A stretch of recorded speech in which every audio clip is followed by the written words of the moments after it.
Hello, my name is Philip and this is for Phrasal Verbs. In this video I'm going to be talking about phrasal verbs that can be used in meetings situations, but they can be used in other situations as well. Now the meetings could be business meetings, school meetings, sports team meetings, any kind of meetings.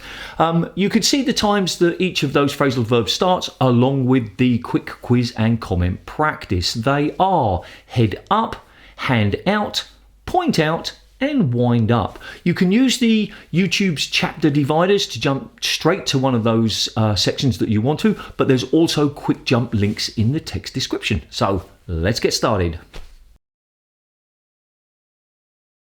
Head up. Head up is separable and transitive, and it means to be in control of a group or an organisation. It essentially means to be the boss. Let's look at my sample sentences. Jack regularly heads up the brainstorming meetings. And Sally avoids heading up projects because she doesn't like confrontation. So let's look at the real world examples.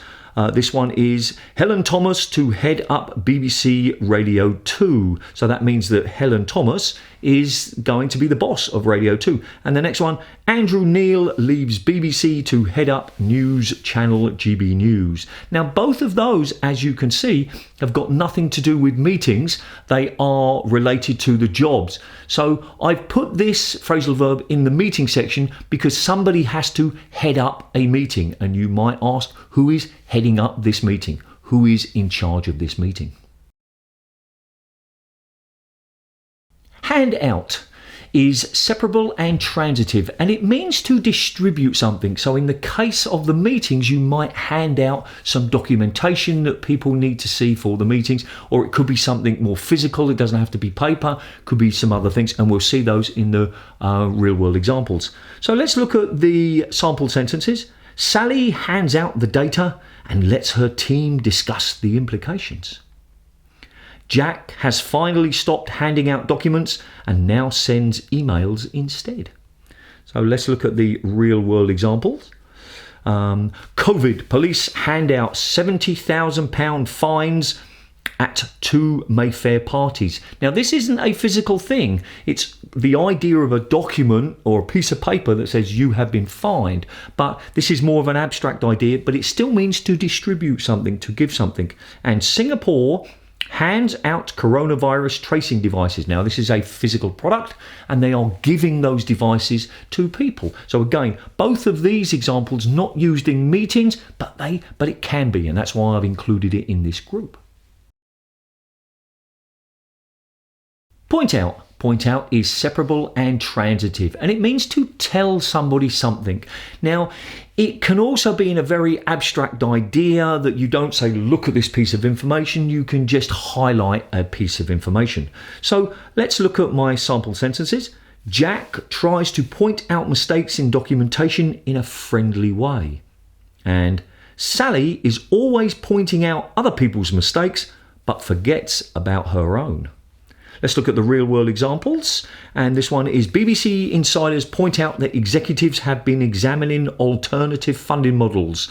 So this is what this is saying, is it's telling somebody this piece of information. It's almost saying, look at this, to point something out. And the next one is BBC News viewers point out baffling error as woman refuses to let people in her shop without a mask. Now the baffling error was that this woman wasn't wearing a mask, but she was telling people, if you want to come into my shop, you have to wear a mask. And it's saying that people noticed that and were telling other people, hey look, she's telling people to go in with a mask, but she's not wearing one either. Wind up is separable and transitive, but I have used it and I've heard it being used in an intransitive way. I'll mention that in a moment. And it means to end something. So in this case, to finish the meeting, finish an event, finish an evening, that kind of idea. Let's look at the sample sentences.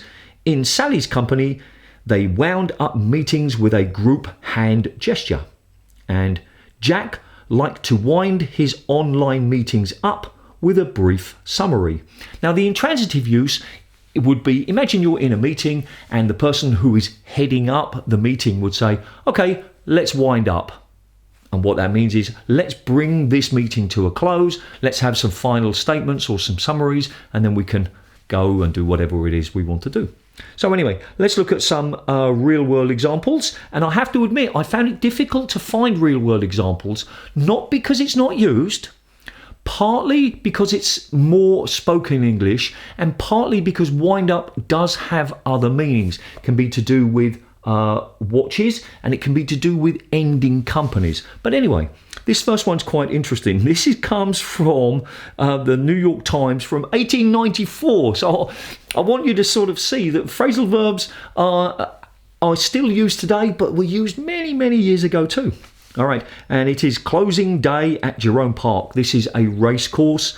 Bad lot of contests to wind up meeting. And it just says that the end of the meeting, now in this case, the meeting means the day of horse races, winds up meeting, and it means that the last few races weren't very good. And then the last one is a little bit longer. It's like from a website about sample sentences. And we just jumped to the part at the end, and it says, and can wind up the event with a photo session. So what that's saying is that you can finish the event, whatever it is, I think it's talking about a prom. I'm not really sure. No, just some kind of event. Okay. You can finish the event with a photo session where people have their photograph taken. All right, time for the quick quiz. How much can you remember? Let's find out.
Common practice is the same as it always is. But Philip, why is it always the same? Because it's a good practice.